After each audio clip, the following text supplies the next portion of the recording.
నమస్తే ఫ్రెండ్స్, నేను మీ Sravani Harsha. Welcome back to our channel. ఇవాళ మన కథ భార్య విలువ. కథని చివరి వరకు వినండి. నచ్చితే కనుక ఖచ్చితంగా తప్పకుండా ఒక్క లైక్ చేయండి. ఈ కథ పైన మీ విలువైన స్పందనని కామెంట్ రూపంలో మాకు తెలియజేయండి. కొత్తవారు ఎవరైనా చూస్తున్నట్లయితే మన ఛానల్ని సబ్స్క్రైబ్ చేసుకోండి. అంతేకాకుండా యూట్యూబ్లో కొత్తగా వస్తున్న హైప్ ఆప్షన్ని క్లిక్ చేసి హై పాయింట్స్ ఇవ్వడం మాత్రం అస్సలు మర్చిపోకండి. ఈ మంత్లో గివేవే కోసం నేను ఈ మంత్లో పెట్టే ప్రతి స్టోరీ కింద కామెంట్ చేయడానికైతే ట్రై చేయండి. గివేవే గిఫ్ట్స్ అయితే ఆల్మోస్ట్ అన్నీ రిసీవ్ అయిపోయినట్టే మెసేజెస్ వచ్చాయండి. థ్యాంక్ యూ సో మచ్ అండి ఈ గివేవేని కూడా సక్సెస్ చేసినందుకు. ఇప్పుడైతే మనం కథలోకి వెళ్ళిపోదాము. ఉదయం 8 గంటలు దాటుతుంది. ఇంట్లో అప్పటికే ఉదయం హడావిడి మొదలైపోయింది. వంటగదిలో గిన్నెల చప్పుడు, స్టవ్ మీద మరుగుతున్న పాలు, టిఫిన్ బాక్సుల్లో పెట్టాల్సిన వంటకాల వాసనలతో ఇల్లంతా నిండిపోయింది. ఆ ఇంట్లో అందరికంటే ముందుగా నిద్రలేచి అందరికంటే చివరగా పడుకునే అలవాటున్నది మాత్రం మాధవికి మాత్రమే. ఇంట్లో ఉన్న వాళ్ళందరి అవసరాలు తీర్చడం, వాళ్ళకి కావలసినవన్నీ సమయానికి సిద్ధం చేయడం, పిల్లల చదువులు, భర్త ఆఫీస్ పనులు, ఇంటి సరుకులు, బట్టలు, బంధువుల విషయాలు, ఇలా ఆమె రోజంతా ఒక్క క్షణం కూడా తీరిక లేకుండానే గడిపేది. ఆ రోజు కూడా ఎప్పట్లాగానే ఆమె ఉదయాన్నే లేచి అందరి పనులు పూర్తి చేసేసింది. భర్త రాఘవ్ స్నానం చేసి బయటకు వచ్చేసరికి ఆమె అప్పటికే అతని లంచ్ బాక్స్ ప్యాక్ చేసి సిద్ధంగా పెట్టింది. అతను డైనింగ్ టేబుల్ దగ్గరకు వచ్చి కూర్చున్న వెంటనే మాధవి గబగబా వచ్చి టిఫిన్ ప్లేట్లో వడ్డించింది. రాఘవ ఆమె వైపు కనీసం ఒక్కసారి కూడా చూడకుండానే మొహం చిట్లించుకుని టిఫిన్ తినడం మొదలుపెట్టాడు. టిఫిన్లో ఉప్పు కాస్త ఎక్కువైందేమో అన్నట్టుగా మరోసారి ప్లేట్ వైపు చూశాడు. ఏమీ మాట్లాడకుండా చేతులు కడుక్కొని లేచాడు. మాధవి వెంటనే అతని లంచ్ బాక్స్ తీసుకొచ్చి అతని చేతికిచ్చింది. అతను బాక్స్ తీసుకొని బయటకు నడుస్తూ, ఇవాళ సాయంత్రం ఆలస్యంగా వస్తాను, నా కోసం ఎదురు చూడాల్సిన అవసరం లేదు అన్నాడు. అంతే. ఆమెతో మాట్లాడాల్సిన అవసరం ఇక ఉన్నట్టే అనిపించలేదు అతనికి. మాధవి మాత్రం అలవాటైన చిరునవ్వుతో సరే అని చెప్పింది. రాఘవ్ తలుపులేసుకొని వెళ్ళిపోయాడు. అతని అడుగుల శబ్దం మెట్ల మీద నుంచి కిందికి వెళ్ళిపోయే వరకు మాధవి అక్కడే నిలబడి చూస్తూ ఉండిపోయింది. ఆ తరువాత నెమ్మదిగా తలుపు మూసి లోపలికొచ్చింది. చీర కొంగుని నడుముకు బిగించి వంటగదిలో పేరుకుపోయిన గిన్నెలన్నీ శుభ్రం చేసింది. స్టవ్ తుడిచింది, నేల తుడిచింది, డైనింగ్ టేబుల్ సర్దింది, పిల్లల గదిలో పుస్తకాలు సర్దేసింది, బట్టలు మడత పెట్టేసింది. చివరికి అన్నీ పూర్తయ్యేసరికి ఉదయం 11 గంటలు దాటిపోయాయి. శరీరం మొత్తం అలసటతో నిండిపోయింది. ఆమె ఒక కప్పు కాఫీ కలుపుకొని మెల్లగా బాల్కనీలోకి వెళ్ళింది. అక్కడ ఉన్న చిన్న ఊయలలో నెమ్మదిగా కూర్చుంది. ఉదయం సూర్యకిరణాలు బాల్కనీ గుండా ఆమె ముఖం మీద పడ్డాయి. ఆ ఎండ ఆమెకు ఎప్పటినుంచో ఇష్టం. ఆ 10 నిమిషాలు మాత్రం ఆమెకు ఎంతో విలువైనది. ఆ సమయంలో ఇంట్లో ఎవ్వరూ ఆమెను ఏ పని కోసమూ పిలవరు, ఎవ్వరూ ఏమీ అడగరు, ఎవ్వరూ తను చేసే పనిలో తప్పులు వెతకరు. ఆమె కేవలం తనకి నచ్చినట్టుగా ఉంటుంది, మాధవిగా ఉంటుంది. భార్యగా కాదు, తల్లిగా కాదు, కోడలిగా కాదు, పని మనిషిగా కూడా కాదు, ఎవరి అవసరాలను తీర్చాల్సిన వ్యక్తిగా కూడా కాదు. తన కోసం తానుండే కొన్ని నిమిషాలే అవి. కాఫీని నెమ్మదిగా తాగుతూ ఊయలలో తలని వెనక్కి వాల్చింది. కళ్ళు మూసుకుంది. కానీ కళ్ళు మూసుకున్న వెంటనే ఆమె మనసు మాత్రం 20 సంవత్సరాల వెనక్కి వెళ్ళిపోయింది. అప్పుడు ఆమె వయసు 23 సంవత్సరాలు. తను వాళ్ళింట్లో ఒక్కగానొక్క కూతురు. తల్లిదండ్రుల గారాబంతో పెరిగింది. చదువులో చాలా చురుకుగా ఉండేది. ముఖ్యంగా సంగీతం అంటే తనకి ప్రాణం. చిన్నప్పటి నుంచే పాటలు పాడడం, వాయిద్యాలు నేర్చుకోవడం అంటే ఆమెకి ఎంతో ఇష్టం. కళాశాలలో చదువుతున్న రోజుల్లో స్థానిక సంగీత గురువు దగ్గర సంతూర్ నేర్చుకోవడం మొదలుపెట్టింది. ఆమె వేళ్లు తీగల్ని తాకితే మృదువైన స్వరాలు ఇల్లంతా పరుచుకునేవి. ఆమె తండ్రి నారాయణరావు కూతురి ప్రతిభను చూసి ఎంతో గర్వపడేవాడు. మాధవి, నీకు ఈ కళంటే ఇంత ఇష్టమైతే నువ్వు బాగా నేర్చుకో. ఏదో ఒకరోజు నీ పేరు మీదే మన ఊళ్ళో వాళ్ళు మాట్లాడాలి అని ఎప్పుడూ ప్రోత్సహించేవాడు. తల్లి సరోజమ్మ కూడా కూతురి పాటలు వింటూ మురిసిపోయేది. కానీ ఆ ఆనందం ఎక్కువ కాలం నిలవలేదు. మాధవికి రాఘవ్‌తో పెళ్లి సంబంధం వచ్చింది. రాఘవ్ ఒక పెద్ద కంపెనీలో మంచి ఉద్యోగం చేస్తున్నాడు. కుటుంబం కూడా ఆర్థికంగా స్థిరంగా ఉంది. అతను చూడ్డానికి కూడా ఆకర్షణీయంగా ఉండేవాడు. పెద్దగా ఏమీ మాట్లాడేవాడు కాదు కానీ పెద్దల ముందు మర్యాదగా ఉండేవాడు. అందుకే మాధవి తల్లిదండ్రులకి అతను చాలా మంచివాళ్ల అనిపించాడు. నీకు మంచి జీవితం ఉంటుందమ్మా. అతను ఉద్యోగంలో స్థిరంగా ఉన్నాడు. మీ అత్తామామలు కూడా మంచివాళ్లే. నువ్వు నీ మంచితనంతో అందరినీ నీ వాళ్ళుగా చేసుకుంటావు అంటూ మాధవి తల్లి చెప్పింది. మాధవి కూడా అదే నమ్మింది. పెళ్లి రోజు వచ్చింది. అంగరంగ వైభవంగా పెళ్లి జరిగింది.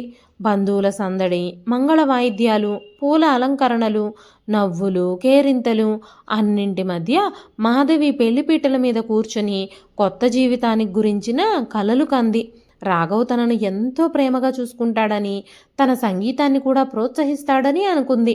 కానీ పెళ్లి ముగిసిన రోజే ఆమె కలల్లో మొదటి చీలిక ఏర్పడింది. అప్పగింతల సమయంలో తల్లిదండ్రులు కన్నీళ్లు పెట్టుకున్నారు.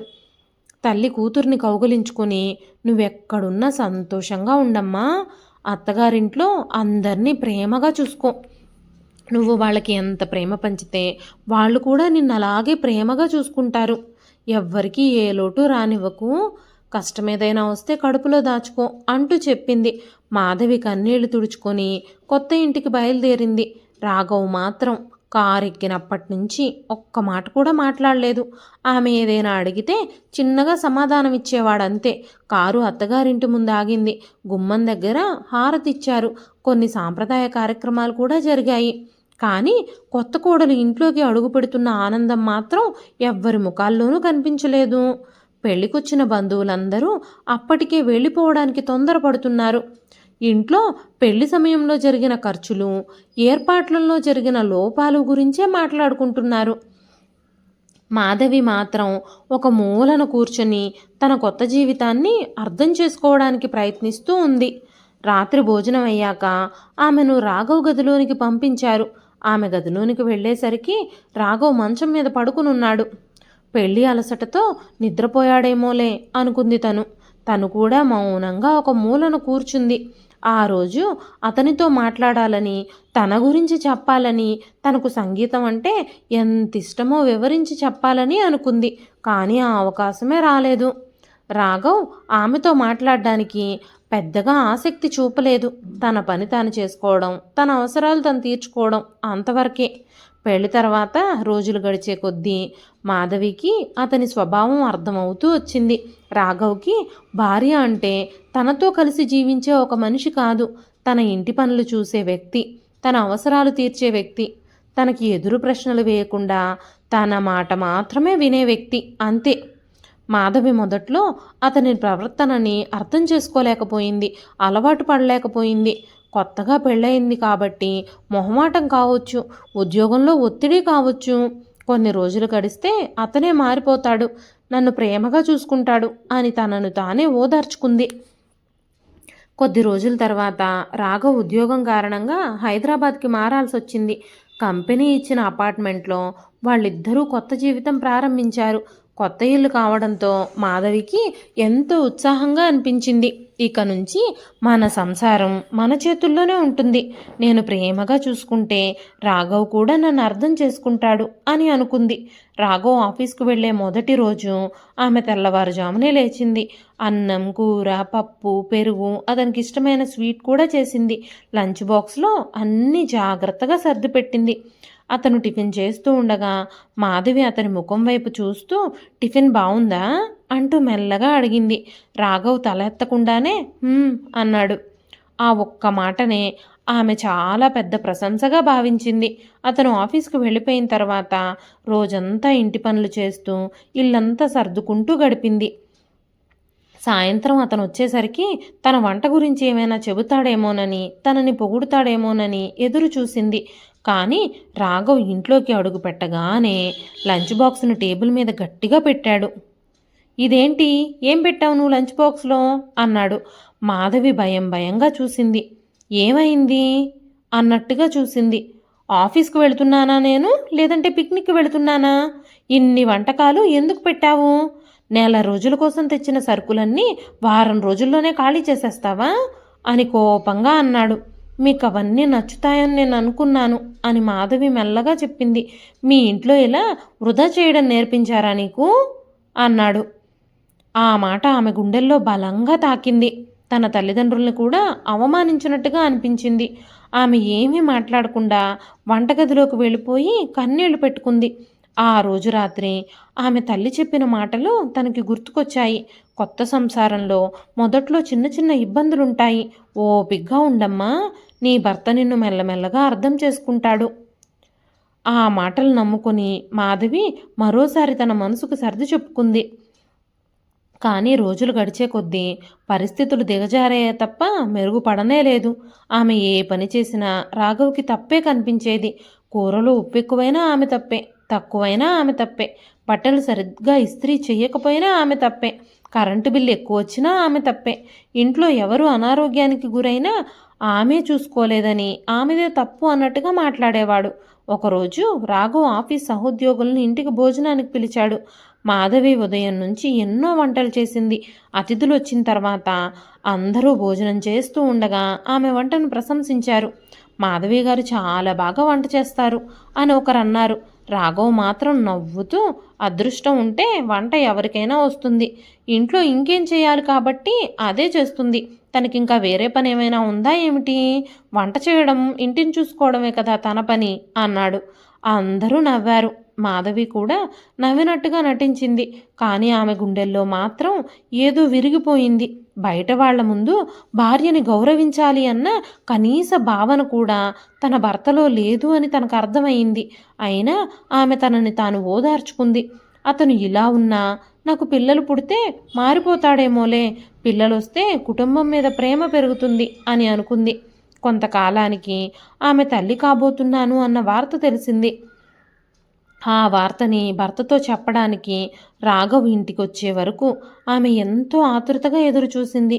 అతను తండ్రి కాబోతున్నాడు అన్న వార్త తెలిసిన వెంటనే తనను కౌగిలించుకొని ఆనందిస్తాడని, ప్రేమగా చూసుకుంటాడని, సంతోషంలో ఉబ్బి తబ్బిబ్బైపోతాడని ఊహించింది. కానీ రాఘవ్ ఆ వార్త విన్న వెంటనే నీతో పాటు ఇంకో బాధ్యత అని నిర్లక్ష్యంగా అన్నాడు. సరే, జరిగిందేదో జరిగిపోయిందిలే అంటూ తన గదిలోకి వెళ్ళిపోయాడు. మాధవి అక్కడే నిలబడిపోయింది. తన ఆనందాన్ని పంచుకోవడానికి కూడా తన భర్త తనకి తోడుగా లేడని ఆ రోజు మొదటిసారిగా ఆమెకు స్పష్టంగా అనిపించింది. గర్భధారణ సమయంలో కూడా రాఘవ్ ప్రత్యేకమైన శ్రద్ధ ఏమీ చూపించలేదు. 5వ నెలలో మాధవిని పుట్టింటికి పంపించాడు. డెలివరీ వరకు అక్కడే ఉండు, ఇక్కడ నాకు చాలా పనులుంటాయి, నిన్ను చూసుకోవడానికి నాకు ఖాళీ ఉండదు అన్నాడు. ఆమె 9వ నెల వరకు తనతోనే ఉండాలని చెప్పిన కోపంగా నేను చెప్పింది చెయ్యి, ఎక్కువ ప్రశ్నలు అడక్కు, నీకు ఇక్కడ ఎవరు సేవలు చేస్తారు అన్నాడు.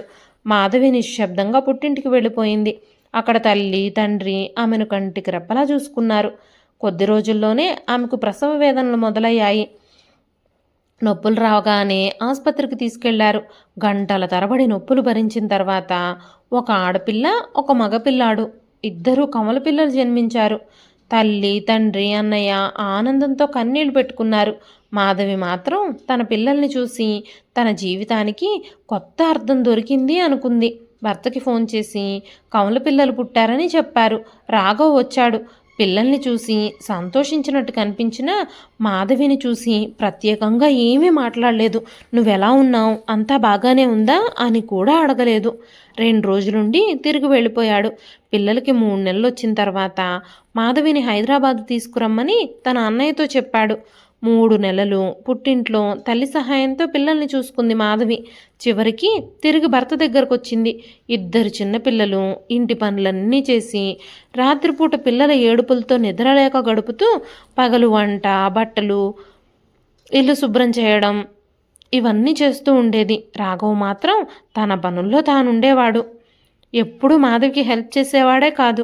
మాధవి ఒకరోజు ధైర్యం చేసి మనం ఒక పని మనిషిని పెట్టుకుందామా, 2 పిల్లలతో నాకు చాలా కష్టంగా ఉంది అంటూ అడిగింది. రాఘవ్ ముఖం ఒక్కసారిగా మారిపోయింది. ఏంటి పని మనిషా? నీకు నువ్వు మహారాణివి అని అనుకుంటున్నావా ఏమిటి? ఇంట్లో కూర్చునుండి ఏ పని చేయలేవా? నా డబ్బులు వృధా చేయడానికి నీకు చాలా ఆసక్తి ఉన్నట్టుగా ఉందే అంటూ అరిచాడు. మాధవి నిశ్శబ్దంగా నిలబడిపోయింది. అతని జీవితం బాగానే ఉంది. తన కోసం ఖరీదైన బట్టలు కొనేవాడు. జీతం కూడా బాగానే వచ్చేది. కొత్త ఫోన్ కూడా తీసుకున్నాడు. స్నేహితులతో బయటికి వెళ్ళేవాడు. కానీ భార్య అలసిపోయిందని ఒక పని మనిషిని పెట్టడానికి మాత్రం అతనికి డబ్బు వృధా అనిపించింది. ఆ రోజు మాధవికి ఒక విషయం అర్థమైంది. తను అతనికి భార్యగా కాకుండా ఖర్చుగా కనిపిస్తోంది అని. పిల్లలు పెరుగుతున్న కొద్దీ ఆమె తన ప్రపంచాన్ని పూర్తిగా పిల్లల చుట్టూనే కట్టుకుంది. ఆడపిల్లకి అనన్య అని పేరు పెట్టారు. అబ్బాయికి ఆదిత్య అని పేరు పెట్టారు. ఇద్దరూ తన ప్రపంచంగా పెరిగారు. తల్లి వాళ్ళ కోసం తన ఆరోగ్యాన్ని, సమయాన్ని, కోరికల్ని అన్నింటినీ పక్కన పెట్టింది. రాఘవ్ మాత్రం ఆమె చేసే ప్రతి పనిలోనూ తప్పులు వెతకడం కొనసాగించాడు. పిల్లల ముందు కూడా ఆమెను కించపరుస్తున్నట్టుగా మాట్లాడేవాడు. పిల్లలు చిన్నగా ఉన్నప్పుడు మాధవికి తనని తాను చూసుకునే సమయం కూడా ఉండేది కాదు. జుట్టు సరిగ్గా దూకోవడం కూడా కష్టమైపోయేది. కొత్త చీర కట్టుకోవడానికి సమయమే ఉండేది కాదు. పెళ్లికి ముందు అందంగా అలంకరించుకునే మాధవి క్రమక్రమంగా తనని తానే మర్చిపోయింది. ఒకరోజు రాఘవ్ అద్దం ముందు నిలబడి ఆమెను చూసి, నువ్వెప్పుడైనా నువ్వు అద్దంలో చూసుకున్నావా? నీ బట్టలు చూస్తుంటే పని మనిషిలా కనిపిస్తున్నావు. నీ వాలకం చూడు ఎట్లా ఉందో అన్నాడు. ఆ మాటలు ఆమెను బాధించాయి. కానీ ఆ రోజు మొదటిసారి ఆమె తనని తాను అద్దంలో చూసుకుంది. నిజంగానే ఆమె తనని తాను పూర్తిగా మర్చిపోయినట్టు అనిపించింది. నా కుటుంబం కోసం నేను ఇంతకాలం పరుగులు తీస్తూనే ఉన్నాను. కానీ నా జీవితంలో నేను అనేదాన్ని నేను ఎక్కడున్నాను అనే ప్రశ్న మొదటిసారి ఆమె మనసులో పుట్టింది. మరుసటి రోజు పిల్లల్ని పాఠశాలకు పంపించింది. చాలా రోజుల తర్వాత తన కోసం ఒక చీర తీసుకుంది. సాయంత్రం రాఘవ్ ఇంటికొచ్చే సమయానికి నీలిరంగు చీర కట్టుకుని జుట్టులో మల్లెపూలు పెట్టుకుని చిన్నగా అలంకరించుకుంది. అనన్య, ఆదిత్య ఇద్దరూ తల్లిని ఆశ్చర్యంగా చూశారు. అమ్మా, నువ్వు ఈరోజు చాలా బాగున్నావు, చాలా అందంగా కనిపిస్తున్నావు అన్నారు. మాధవి చిరునవ్వు నవ్వింది. రాఘవ్ ఇంట్లోకి అడుగుపెట్టాడు. ఆమె నవ్వుతూ ఎదురెళ్ళింది. కానీ అతని ముఖంలో ప్రశంస మాత్రం లేదు. ఇదేం వేషం అంటూ అన్నాడు. మాధవి తడబడింది. ఏమైంది అంది. ఇలా తయారై ఎక్కడికి వెళ్ళాలని చూస్తున్నావు? ఇంట్లో ఉండే ఆడవాళ్ళు ఇలాగే అలంకరించుకుంటారా? ఇలాంటి ప్రదర్శనలు నాకు నచ్చవు.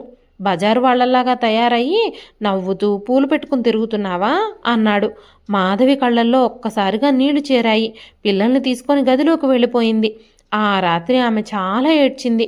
ఆ తర్వాత భర్తను మెప్పించడానికి ఆమె ఎప్పుడూ ప్రయత్నించలేదు. తన దృష్టిని పూర్తిగా పిల్లల మీదే పెట్టింది. అనన్య, ఆదిత్య చదువులో చాలా బాగా రాణించారు. తండ్రి కోపంగా మాట్లాడినప్పుడు ఇద్దరూ తల్లిని ఓదార్చేవారు. అమ్మా, నువ్వు బాధపడకు, నాన్నెప్పుడూ అలాగే అంటూ ఉంటాడు. ఆయన మాటల్ని పట్టించుకోకు. నువ్వు చేసిన తప్పు లేకపోయినా నాన్నెప్పుడూ నిన్నే అంటాడు. నువ్వేమీ పట్టించుకోవద్దు అంటూ చెప్పేవారు. మాధవికి పిల్లలే తన బలం అయ్యారు. సంవత్సరాలు గడిచిపోయాయి. పిల్లలు 10వ తరగతి పూర్తి చేశారు. ఆ తర్వాత ఇంటర్లో కూడా మంచి మార్కులు సాధించారు. ఇంజనీరింగ్ ప్రవేశ పరీక్షలకు సిద్ధమయ్యారు. చివరికి ఇద్దరికీ మంచి ర్యాంకులు వచ్చాయి. అనన్య విశాఖపట్నంలోని ప్రముఖ కళాశాలలో సీట్ సంపాదించింది. ఆదిత్య బెంగళూరులోని మంచి కాలేజీలో చేరాల్సి వచ్చింది.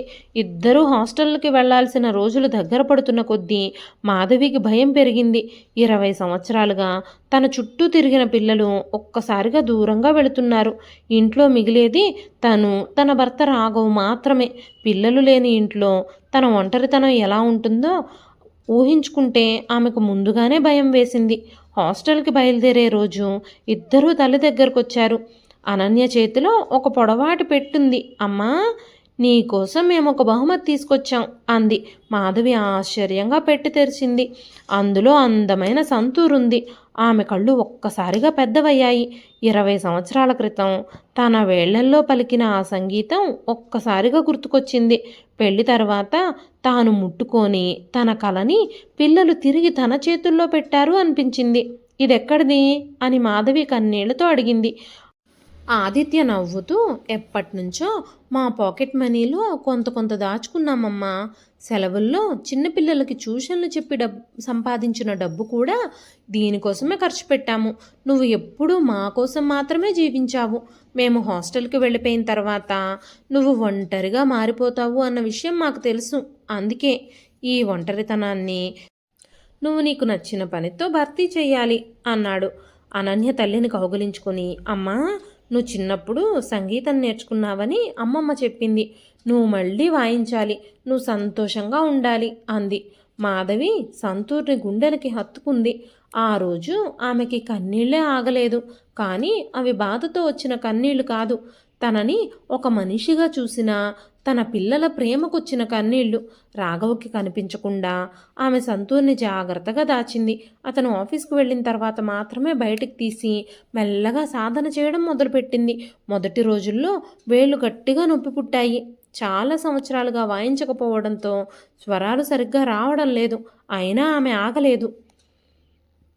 ఉదయం పనులు పూర్తయిపోయాక, భర్త ఆఫీస్కు వెళ్ళిపోయాక ఒక అరగంట, మధ్యాహ్నం ఒక గంట, సాయంత్రం కొద్దిసేపు, అలా ప్రతిరోజు సాధన చేసింది. సంగీతం ఆమె జీవితంలోకి మళ్ళీ తిరిగి వచ్చేసింది. పిల్లలతో వీడియో కాల్లో మాట్లాడినప్పుడల్లా వాళ్ళు, అమ్మా, ఇవాళ ఏం రాగం వాయించావు అంటూ అడిగేవారు. మాధవి నవ్వుతూ వారికి చిన్న చిన్న స్వరాలు వాయించి వినిపించేది. పిల్లలు ఉత్సాహంగా చప్పట్లు కొట్టేవారు. ఒకరోజు అనన్య సెలవులకి ఇంటికొచ్చినప్పుడు స్థానిక సాంస్కృతిక సంఘం నిర్వహిస్తున్న సంగీత కార్యక్రమం గురించి తెలుసుకుంది. అమ్మా, నువ్వు ఇందులో పాల్గొనాలి అంది. మాధవి భయపడిపోయింది. మీ నాన్నగారికి తెలిస్తే అంటూ అడిగింది. ఆదిత్య కూడా వచ్చి, అమ్మా, 20 ఏళ్లుగా నువ్వు నీ జీవితాన్ని ఆయన కోపం కోసమే ఆపేశావు. ఇక అవసరం ఏమీ లేదు. నువ్వు ఏ తప్పు చేయడం లేదు, ఎవరిని మోసం చేయడం లేదు, నీ కళని నువ్వు ప్రదర్శిస్తున్నావంతే అన్నాడు. పిల్లలు ఆమె పేరుని పోటీలో నమోదు చేశారు. మాధవి కార్యక్రమం జరిగే రోజు వేదిక మీదకు వెళ్ళేటప్పుడు తన చేతులు వణికాయి.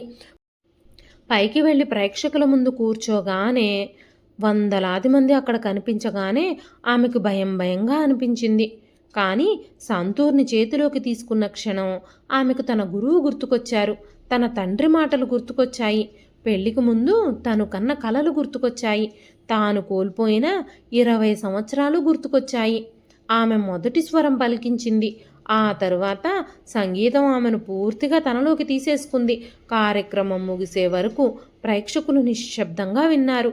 చివరి స్వరం ముగిసిన వెంటనే చప్పట్లతో హాలంతా మారుమోగిపోయింది. మాధవి కళ్ళల్లో కన్నీళ్ళొచ్చాయి. నిర్వాహకులు ఆమెకు మొదటి బహుమతిని ప్రకటించారు. అంతేకాదు, వచ్చే నెలలో జరిగే రాష్ట్రస్థాయి సంగీత కార్యక్రమంలో పాల్గొనాలి అని కూడా ఆహ్వానించారు. అక్కడ ప్రముఖ సంగీత దర్శకులు, కళాకారులు పాల్గొంటారని చెప్పారు. అనన్య, ఆదిత్య ఆనందంతో తల్లిని కౌగిలించుకున్నారు. కానీ మాధవికి మాత్రం ఒకే భయం. రాఘవ్కి తెలిసిపోతే ఏమవుతుంది, రాఘవ్తో ఈ విషయం గురించి ఎలా మాట్లాడాలి అనుకుంటూ ఇంటికొచ్చింది. కొన్ని రోజులు ఆ విషయాన్ని రాఘవ్కి చెప్పకుండా దాచిపెట్టింది. కానీ ఆ కార్యక్రమం గురించిన ప్రచారం కోసం నగరంలోని ప్రధాన కూడళ్లలో పెద్ద పెద్ద బ్యానర్లు పెట్టారు. ఒక సాయంత్రం రాఘవ్ ఆఫీస్ నుంచి వస్తూ తన భార్య ఫోటోని చూశాడు. చేతిలో సంతూర్తో చిరునవ్వుతో ఉన్న మాధవి, కింద పెద్ద పెద్ద అక్షరాలతో ఆమె పేరు. రాఘవ్ ముఖం ఒక్కసారిగా కోపంతో ఎర్రబడిపోయింది. ఇంటికొచ్చేసరికి మాధవి వంటగదిలో ఉంది. అతను తలుపును బలంగా మూశాడు. మాధవి, ఇదేంటి అంటూ అరిచాడు. మాధవి భయంతో బయటకొచ్చింది. ఏమైంది? రోడ్ల మీదకెక్కి నా పరువు తీస్తున్నావా? చేతిలో వాయిద్యం పట్టుకొని బజార్లలో తిరగడం మొదలుపెట్టావా అన్నాడు. ఇది సంగీత కార్యక్రమం అండి, నేనెవ్వరికీ చెడు చేయడం లేదు, దీనివల్ల మీ పరువు ఎలా పోతుంది అని మాధవి ధైర్యంగా చెప్పింది. రాఘవ్ మరింత మండిపడ్డాడు. ఈ ఇంట్లో ఉండాలంటే ఇవన్నీ మానేయాలి. రేపటి కార్యక్రమానికి నువ్వు వెళ్ళకూడదు. మాధవి మౌనంగా నిలబడింది. అతను కోపంగా తన గదిలోకి వెళ్ళిపోయాడు. ఆ రాత్రి మాధవి చాలా ఏడ్చింది. కానీ ఈసారి ఆమె ఏడుపు భయంతో మాత్రమే కాదు, 20 సంవత్సరాలుగా తన కలను అణిచివేసిన మనిషి మళ్ళీ అదే చేయబోతున్నాడు అన్న బాధ. ఉదయం అనన్య, ఆదిత్య ఇద్దరూ తల్లిని చూసి పరిస్థితిని అర్థం చేసుకున్నారు. అమ్మా, నువ్వు ఈ పోటీకి వెళ్ళాలి అన్నారు. నాన్న కోప్పడతాడు బాబు అంది. కోప్పడినివ్వు, ఇంట్లో గొడవ అవుతుంది. ఇన్ని సంవత్సరాలు నీకు జరిగింది గొడవ కాదా అమ్మా? ఏ రోజు మీరిద్దరూ సమాధానంగా ఉన్నారు అని అనన్య అడిగింది. మాధవికి మాటలు రాలేకపోయాయి. ఆదిత్య తల్లి చేతులు పట్టుకొని, నీ జీవితాన్ని నువ్వే నిర్ణయించుకోవాలమ్మా, ఇంకెవ్వరూ నిర్ణయించకూడదు. నువ్వు మా కోసం ఎన్నో త్యాగాలు చేశావు. ఇప్పుడు మేమిద్దరం నీ కోసం నిలబడతాము అన్నాడు. ఆ మాటలు మాధవిలో ఏదో మార్పును తీసుకొచ్చాయి. ఆమె మొదటిసారి తన భయాన్ని పక్కన పెట్టింది. పిల్లలతో కలిసి కార్యక్రమానికి వెళ్ళింది. వేదికపైకి వెళ్లే ముందు ఆమెకు రాఘవ్ ముఖమే గుర్తుకొచ్చింది. కానీ వెంటనే తన తండ్రి ముఖం గుర్తొచ్చింది. ఒకరోజు నీ పేరు మీదే ప్రజలు మాట్లాడుకోవాలి అన్న మాట గుర్తుకొచ్చింది. ఆమె సంతూర్ వాయించడం మొదలుపెట్టింది. మొదటి స్వరం వినిపించగానే హాల్ మొత్తం నిశ్శబ్దమైపోయింది. పాట ముగిసేసరికి ప్రేక్షకులు లేచి నిలబడి మరీ చప్పట్లు కొట్టారు. కార్యక్రమం ముగిసిన తర్వాత ప్రముఖ సంగీత దర్శకుడు శేఖర్ వర్మ ఆమె దగ్గరకు వచ్చాడు. మీ వాయిద్యంలోని భావం చాలా ప్రత్యేకంగా ఉంది. ఇంతకాలం మీరు ఎక్కడున్నారు? మీ ప్రతిభనంతా ఎక్కడ దాచిపెట్టారు అంటూ అడిగాడు. మాధవి ఏమీ చెప్పలేక చిన్నగా నవ్వింది. మీరు మా సినిమాకి నేపథ్య సంగీతం కోసం మాతో పనిచేయాలి. అలాగే మా కొత్త ప్రాజెక్ట్లో మీ వాయిద్యాన్ని ఉపయోగించాలి అనుకుంటున్నాము అని ఆయన చెప్పాడు. ఆమెకదంతా ఒక కలలా అనిపించింది. ఒకప్పుడు తనని ఇంటి పనులు చేయడానికి మాత్రమే పరిమితం చేసిన భర్తకి తెలియకుండా దాచుకున్న తన చిన్న సంగీత వాయిద్యం, దాచుకున్న తన జ్ఞానం, తన ప్రతిభ, తన కళ, తన జీవితాన్ని ఇప్పుడు మళ్ళీ మార్చబోతుంది. ఆ రోజు సాయంత్రం మాధవి పిల్లలు ఆనందంగా ఇంటికొచ్చారు. కానీ తలుపు తెరిచి లోపలికి అడుగుపెట్టగానే రాఘవ్ అక్కడే కోపంగా కూర్చునున్నాడు. అతని ముఖం భయంకరంగా ఉంది. నా మాట వినకుండా వెళ్ళావా అంటూ గట్టిగా కోపంగా అడిగాడు. మాధవి మొదటిసారిగా అతని కళ్ళల్లోకి నేరుగా చూసింది. అవును అంది. రాఘవ్ ఒక్కసారిగా కోపంగా లేచాడు. ఈ ఇంట్లో నా మాటకు విలువ లేదా? నా జీవితానికి కూడా విలువ ఉంటుంది కదండి అని మాధవి ప్రశాంతంగా చెప్పింది. ఆ మాట అతనికి ఊహించింది. 20 సంవత్సరాలుగా తన ముందు తల వంచి నిలబడిన భార్య ఇప్పుడు తన కళ్ళల్లోకి చూసి మాట్లాడుతుంది. నువ్వు మారిపోయావు అన్నాడు. నేను మారలేదు రాఘవ్. 20 సంవత్సరాల తర్వాత మొదటిసారి నేనుగా మాట్లాడుతున్నాను. నేనేంటో నేను తెలుసుకున్నాను. అతను కోపంతో ఆమెను ఇంటి నుంచి వెళ్ళిపోమ్మన్నాడు. నాకు ఎదురు తిరిగే భార్య నాకు అవసరం లేదు. నేను చెప్పినట్టుగా వింటూ నా కాళ్ళ దగ్గర పడుండే భార్య నాకు కావాలి. మాధవి కళ్ళల్లో నీళ్లు తిరిగాయి. కానీ ఈసారి ఆమె ఒంటరిగా లేదు. అనన్య తన తల్లి చేతిని పట్టుకుంది. ఆదిత్య మరోవైపు తన చేతిని పట్టుకుని నిలబడ్డాడు. అమ్మ ఎక్కడికి వెళ్ళినా మేం కూడా ఆమెతో పాటే ఉంటాం అన్నాడు. ఆ రాత్రి మాధవి పిల్లలిద్దరితో కలిసి బయటకు వెళ్ళిపోయింది. ఆదిత్య ఆమెను తన కళాశాల ఉన్న నగరంలోని స్నేహితుడి సహాయంతో ఏర్పాటు చేసిన చిన్న నివాసానికి తీసుకెళ్లాడు. అనన్య కూడా సెలవులు తీసుకొని తల్లితోనే ఉంది. మొదటి కొన్ని రోజులు మాధవికి చాలా భయం వేసింది. 20 సంవత్సరాల తర్వాత తన కోసం తాను నిలబడడం అంత సులభమైన పనేమీ కాదు. కానీ సంగీతం ఆమెకు బలం ఇచ్చింది. శేఖర్ వర్మ ఆమెను రికార్డింగ్ స్టూడియోకు పిలిచాడు. మొదటిసారి మాధవి స్టూడియోలో కూర్చున్నప్పుడు ఆమె చేతులు వణికాయి. ఇంతకాలం ఆ ఇంట్లోని వంటగది, పిల్లల గది, బాల్కనీ మాత్రమే తన ప్రపంచం. ఇప్పుడు తన ముందు మైకులు, సంగీత పరికరాలు, కళాకారులు అందరూ ఉన్నారు. ఆమెకు కొత్తగా అనిపించింది. ఆమె సంతూర్ తీగల్ని మెల్లగా తాకింది. మొదటి స్వరం వినిపించింది. రికార్డింగ్ ముగిసిన తర్వాత అందరూ చప్పట్లు కొట్టారు. ఆ సంగీతం ఒక సినిమా పాటలో భాగమయ్యింది. పాట విడుదలైన కొన్ని రోజుల్లోనే అది సామాజిక మాధ్యమాల్లో వైరల్ అయ్యింది. మాధవి పేరు ఒక్కసారిగా అందరికీ తెలిసింది. స్థానిక ప్రజలు ఆమె గురించి స్థానిక పత్రికల్లో రాశారు. టెలివిజన్ ఛానళ్ల నుంచి ఇంటర్వ్యూలు కూడా వచ్చాయి. ఒకప్పుడు ఆమెని రాఘవ్ ఇంటి బయటకు కూడా అడుగు పెట్టనివ్వలేదు. అలాంటి వాళ్ళ ఇంటి ముందు ఇప్పుడు మీడియా వాహనాలు కనిపించాయి. కాలనీలో వాళ్ళందరూ రాఘవ్ని కలవడం మొదలుపెట్టారు. మీ భార్య ఎంత గొప్ప కళాకారునో, తనలో ఎంత ప్రతిభ ఉందో ఇప్పుడే మాకు తెలిసింది. ఇంత ప్రతిభ ఉన్న ఆమెను ఇన్నాళ్ళు మీరు ఎలా ప్రోత్సహించకుండా ఇంట్లోనే ఉంచేశారు అని ఒకరు అడిగారు. రాఘవ్ నవ్వుతూ సమాధానం చెప్పడానికి ప్రయత్నించాడు. కానీ ఆ ప్రశ్న అతని గుండెల్లోకి నేరుగా దూసుకెళ్ళింది. కొన్ని రోజుల్లోనే మాధవి పాల్గొన్న సంగీత కార్యక్రమానికి సంబంధించిన వీడియో రాఘవ్ కూడా చూశాడు. వేదిక మీద సంతూర్ వాయిస్తున్న ఆమె ముఖంలో 20 సంవత్సరాలుగా తను చూడని ప్రశాంతత కనిపించింది. ఆమె నవ్వుతుంది. ఆమె కళ్ళల్లో వెలుగుంది. ఆమె తనని తాను ప్రేమిస్తున్నట్టుగా కనిపించింది. రాఘవ్ ఒక్కసారిగా తన గతాన్ని గుర్తు చేసుకున్నాడు. పెళ్లి రోజు ఆమె తనతో మాట్లాడాలని ఎదురు చూసిన తీరు, మొదటి రోజు అతని కోసం ఆమె చేసిన ఎన్నో వంటకాలు, తాను అవమానించినప్పుడు వంటగదిలో ఏడ్చిన ఆమె కన్నీళ్లు, గర్భవతిగా ఉన్నప్పుడు కూడా తన కోసం ఎదురు చూసిన ఆమె మనసు, పిల్లలు పుట్టినప్పుడు తన కోసం తలుపు వైపు చూసిన మాధవి, 2 పిల్లల్ని రాత్రింబవళ్ళు చూసుకున్న ఆమె, తన బట్టలు ఉతికింది, తనకు భోజనం పెట్టింది, తను అనారోగ్యంగా ఉన్నప్పుడు రాత్రంతా పక్కనే కూర్చొని సేవలు చేసింది, పిల్లల చదువు కోసం తన ఆరోగ్యాన్ని కూడా మర్చిపోయింది. నిన్ను నువ్వు అద్దంలో చూసుకున్నావా అని అవమానించిన తర్వాత కూడా తనని తాను మర్చిపోయి ఇంటినే చూసుకుంది. తాను పని మనిషిని పెట్టుకోవడానికి డబ్బులు లేవు అని చెప్పినప్పుడు కూడా ఒక్క మాట కూడా మాట్లాడకుండా మరింత పనిచేసింది. తాను నీకు ఈ కళ ఎందుకు అని ఎగతాళి చేసినప్పుడు తన కళనే చంపుకుంది. ఆ జ్ఞానాన్ని ఒక్కసారిగా తను బయట పెట్టింది. ఆ జ్ఞాపకాలన్నీ ఒక్కసారిగా తన కళ్ళ ముందుకొచ్చాయి. తన భార్యని తానెప్పుడూ మనిషిగా చూడలేదు అని అతనికి అర్థమయ్యింది. ఆమెకు కూడా కోరికలుంటాయని, కలలుంటాయని, తనకి కూడా గౌరవం కావాలనిపిస్తుందని, తన మాటలకి ఆమె గుండెకి కూడా నొప్పొస్తుందని తానెప్పుడూ ఆలోచించలేదు. తనకి భోజనం పెట్టే చేతుల వెనక ఒక కళాకారిణి ఉందని తెలుసుకోవడానికి తనకి 20 సంవత్సరాలు పట్టింది. తనను భార్యగా పిలిచే ఆడమనిషి తనకంటే ఎన్నో రెట్లు గొప్ప ప్రతిభ కలిగి ఉందని ప్రపంచం చెప్పే వరకు అతనికి అర్థం కాలేదు. ఒకరోజు సాయంత్రం రాఘవ్ తన ఫోన్ తీసుకున్నాడు. మాధవికి ఫోన్ చేయడానికి ప్రయత్నించాడు. మొదటిసారి కాల్ చేయడానికి తనకి ధైర్యం రాలేదు.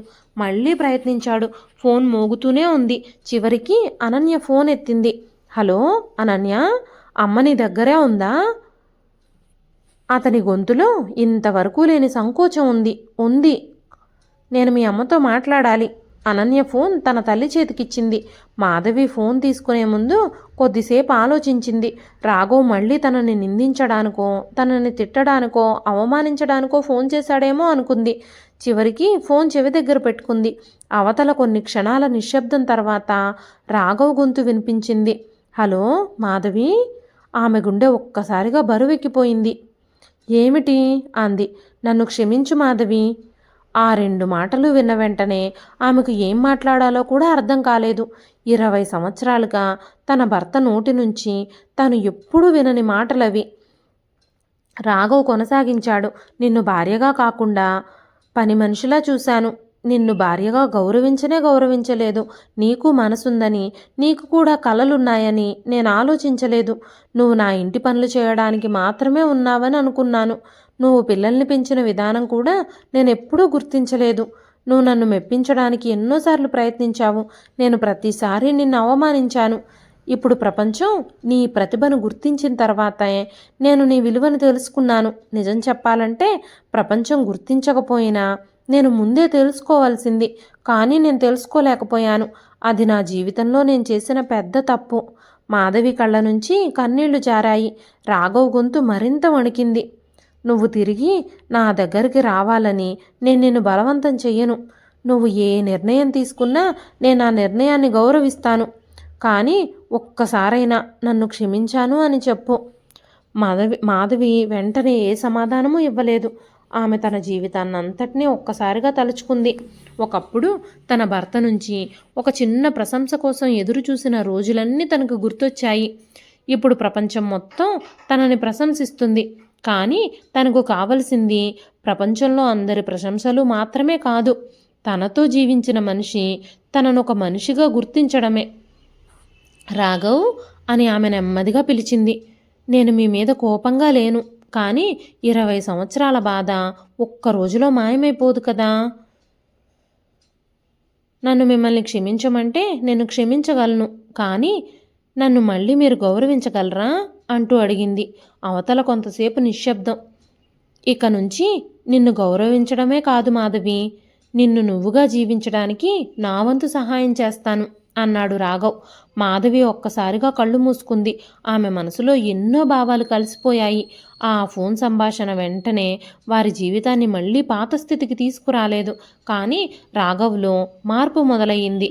అతను మొదటిసారి తన భార్యని తిరిగి ఇంటికి తీసుకురావాలి అని, నువ్వు తిరిగి ఇంటికి రా అని కూడా ఆజ్ఞాపించలేదు. ఆమెకు తన కళ కొనసాగించడానికి పూర్తి స్థాయి స్వేచ్ఛనిచ్చాడు. మాధవి కూడా తన జీవితంపై నిర్ణయం తనే తీసుకోవాలి అని భావించింది. కొంతకాలం పిల్లలతోనే ఉండి తన కళను కొనసాగించింది. రాఘవ అప్పుడప్పుడు కార్యక్రమాలకు వచ్చి ప్రేక్షకుల వరుసలో కూర్చునేవాడు. ఆమెను వేదిక మీద చూసి చప్పట్లు కొట్టేవాడు. ఒకప్పుడు ఆమె వాయిద్యం శబ్దం తన ఇంటి ప్రశాంతతను చెడగొడుతుంది అనుకున్న మనిషి ఇప్పుడు ఆ స్వరాలు వినడానికి గంటల తరబడి కూర్చునేవాడు. ఒకరోజు కార్యక్రమం ముగిసిన తర్వాత రాఘవ ఆమె దగ్గరకు వచ్చాడు. తన చేతిలో ఒక చిన్న ప్యాకెట్ ఉంది. మాధవి, ఇది నీ కోసమే అన్నాడు. మాధవి ఆ ప్యాకెట్ని తెరిచి చూసింది. అందులో ఒక అందమైన వెండి తాళం చెవి ఆకారంలో ఉన్న ఒక చిన్న పెండెంట్ ఉంది. ఇదెందుకు అంటూ అడిగింది.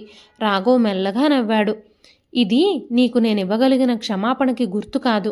నీ జీవితానికి తాళం చెవి ఎప్పుడూ నీ చేతుల్లోనే ఉండాలని నాకు నేను గుర్తు చేసుకోవడానికే ఇది నీకు ఇస్తున్నాను. మాధవి ఏమీ మాట్లాడలేదు. కానీ ఆమె ముఖంలో చిన్న చిరునవ్వు కనిపించింది. పిల్లలిద్దరూ పక్కనే నిలబడి తల్లిదండ్రుల్ని చూస్తూ ఉన్నారు. అనన్య తన తమ్ముడి వైపు చిన్నగా చిరునవ్వు నవ్వుతూ చూసింది. వాళ్ళిద్దరికీ ఒక విషయం అర్థమైంది. తమ తల్లి గెలిచింది అంటే తండ్రి ఓడిపోయాడని కాదు. ఒక కుటుంబంలో 20 సంవత్సరాలుగా మౌనంగా నలిగిపోయిన ఒక మనిషి తన స్వరాన్ని తిరిగి సంపాదించుకుంది. అదే ఆమెకి అసలు సిసలైన విజయం. కాలం గడిచింది. మాధవి పేరు మరింత పెరిగింది. ఆమె సంగీత పాఠశాలను కూడా ప్రారంభించింది. తన లాంటి ఎంతోమంది గృహిణులకి ఉచితంగా సంగీతం నేర్పడం మొదలుపెట్టింది. ఇంటిని చూసుకోవడం తప్పు కాదు, కానీ ఇంటిని చూసుకోవడంలో మీరే మిమ్మల్ని మర్చిపోవద్దు అని ప్రతి మహిళకి తను చెప్పేది. ఆమె కథ విన్న చాలామంది మహిళలు తమ చిన్నప్పటి కళల్ని మళ్ళీ గుర్తు చేసుకున్నారు. కొందరు చిత్రలేఖనం మొదలుపెట్టారు, మరికొందరు కుట్టు పనిని నేర్చుకున్నారు, మరికొందరు సంగీతాన్ని నేర్చుకున్నారు. ఎవరికి ఏ కళలో ఇంట్రెస్ట్ ఉందో ఆ కళని వయసుతో సంబంధం లేకుండా చాలామంది మాధవిని ఇన్స్పిరేషన్గా తీసుకొని మొదలుపెట్టారు. మాధవి తన జీవితంలో కోల్పోయిన 20 సంవత్సరాలని తిరిగి పొందలేకపోయినా మిగిలిన జీవితాన్ని తనకి నచ్చినట్టుగా గడపాలి అని నిర్ణయించుకుంది. రాఘవ్ కూడా క్రమక్రమంగా మారుతూ వచ్చాడు. ఇంటి పనులు భార్య బాధ్యత మాత్రమే కాదని అర్థం చేసుకున్నాడు. పిల్లలతో కూడా ప్రేమగా మాట్లాడడం మొదలుపెట్టాడు. మాధవి కార్యక్రమాలకి స్వయంగా వెళ్ళి ఆమెకు కావలసిన అవసరమైన ఏర్పాట్లన్నీ చేసేవాడు. ప్రతి కార్యక్రమానికి తనే దగ్గరుండి తీసుకెళ్లేవాడు. ఒకసారి అనన్య తన తండ్రిని అడిగింది, నాన్న, అమ్మలో ఇంత ప్రతిభ ఉందని మీకు ముందే తెలియదా? రాఘవ్ కొద్దిసేపు మౌనంగా ఉన్నాడు. తెలిసే అవకాశం నాకు ఎన్నోసార్లు వచ్చింది, కానీ నేనే ఆ అవకాశాన్ని వినియోగించుకోలేకపోయాను. మీ అమ్మలో ప్రతిభని నేను ఇప్పటి వరకు చూడలేకపోయాను. ఆమె చేతిలో వంటగది గెరిటె మాత్రమే కనిపించింది నాకు. కానీ అదే చేతులు ఒక గొప్ప సంగీతాన్ని సృష్టించగలవని నేను ఎప్పుడూ చూడలేదు. ఆమె నోటి నుంచి ఇంటి పనులకు సంబంధించిన మాటలే విన్నాను, కానీ ఆ గొంతులో ఎంత మాధుర్యం ఉందో వినలేదు. ఆమె నా భార్య అనే ఒక్క గుర్తింపుతోనే ఆమెను పరిమితం చేశాను. ఆమె ఒక ప్రత్యేకమైన వ్యక్తి అని అర్థం చేసుకోవడానికి నాకు 20 సంవత్సరాలు పైనే పట్టింది అన్నాడు. ఆ మాటలు విన్న అనన్య తండ్రి భుజం మీద చెయ్యి వేసింది. మీరు ఆలస్యంగా అయినా అర్థం చేసుకున్నారు నాన్న, అదే మంచిది అంది. కొన్ని సంవత్సరాల తర్వాత మాధవి తన పాత ఇంటి బాల్కనీలో మళ్ళీ ఊయలలో కూర్చుంది. ఉదయం సూర్యకాంతి ఆమె ముఖం మీద పడుతుంది. చేతిలో కాఫీ కప్పుంది. పక్కనే ఆమె సంతూరుంది. ఆ రోజు ఇంట్లో ఎవ్వరూ ఆమెను పిలవలేదు. వంటగదిలో పనిచేసుకునే వ్యక్తి ఉన్నాడు. పిల్లలు తమ తమ జీవితాల్లో స్థిరపడ్డారు. రాఘవ్ కూడా చాలా మారిపోయాడు. మాధవి కాఫీని నెమ్మదిగా తాగుతూ తన జీవితాన్ని తలుచుకుంటూ ఉంది. ఒకప్పుడు ఇదే బాల్కనీలో కూర్చొని ఆమె తన బాధలను లెక్క పెట్టేది. ఇప్పుడు అదే చోట కూర్చుని తన గెలుపులను లెక్క పెడుతుంది. ఆమెకు తన తల్లి చెప్పిన మాట గుర్తొచ్చింది, నీ భర్త నిన్ను ఎప్పటికైనా అర్థం చేసుకుంటాడు అని. ఆ మాటే ఇప్పుడు నిజమైంది. కానీ ఆ మాట నిజమవ్వడానికి చాలా సమయం పట్టింది.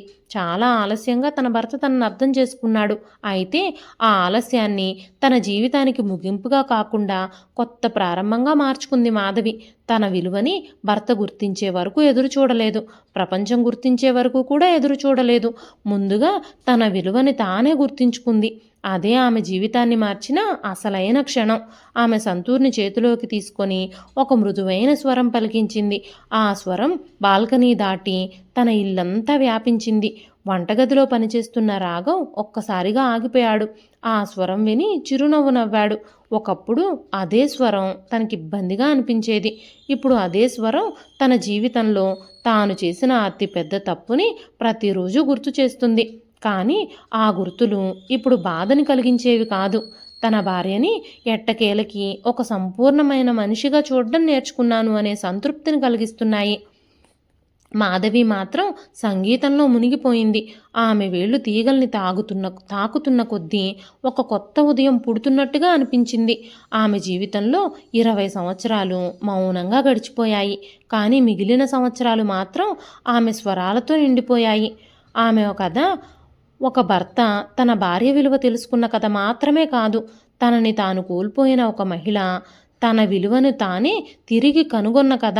ప్రేమ పేరుతో, కుటుంబం పేరుతో, బాధ్యతల పేరుతో ఎంతోమంది మహిళలు తమ కళలను పక్కన పెట్టేస్తున్నారు. భర్త సంతోషంగా ఉంటే చాలు, పిల్లలు బాగుంటే చాలు, ఇల్లు సక్రమంగా ఉంటే చాలు అని తమ కోసం ఒక్క అడుగు కూడా వేయడం మానేస్తున్నారు. కానీ కుటుంబాన్ని ప్రేమించడం అంటే తనని తాను మర్చిపోవడం కాదు. భార్యగా ఉండడం అంటే తన వ్యక్తిత్వాన్ని కోల్పోవడం కాదు. తన సంతోషాల్ని, ఆనందాల్ని, తన కలల్ని చంపుకోవడం కాదు. తల్లిగా మారడం అంటే తన కలలకి ముగింపు పలకడం కాదు. ఒక మహిళ ఒక ఇంటిని నిలబెట్టగలిగితే తన జీవితాన్ని కూడా తను నిలబెట్టుకోగలదు. ఆమెకు అవకాశం ఇచ్చేది ఎవరో ఒకరు కావలసిన అవసరం ఏమీ లేదు. తనకి తానే ఒక అవకాశాన్ని సృష్టించుకోగలదు. ఒక్కసారి ఆమె తన మీద తాను నమ్మకం పెట్టుకుంటే చాలు. మాధవి జీవితంలో ఆలస్యంగా వచ్చిన గుర్తింపు ఆమెకు ఒక గొప్ప పాఠం నేర్పింది. మన విలువను ఎవరో గుర్తించే రోజు కోసం ఎదురు చూడకుండా ముందుగా మన విలువని మనమే గుర్తించాలి. అప్పుడే మన జీవితం నిజమైన అర్థాన్ని పొందుతుంది.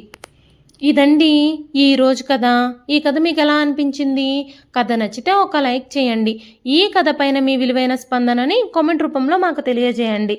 మరెన్నో ఇలాంటి ఇంట్రెస్టింగ్ కథల కోసం మన ఛానల్ని సబ్స్క్రైబ్ చేసుకోండి. ఈ మంత్లో గివ్అవే కోసం ఈ మంత్లో నేను పెట్టే ప్రతి కథని విని కామెంట్ చేయడం మాత్రం అస్సలు మర్చిపోకండి. మరొక మంచి కథతో రేపు మళ్ళీ కలుస్తానండి. అంతవరకు సెలవు. ఉంటానండి.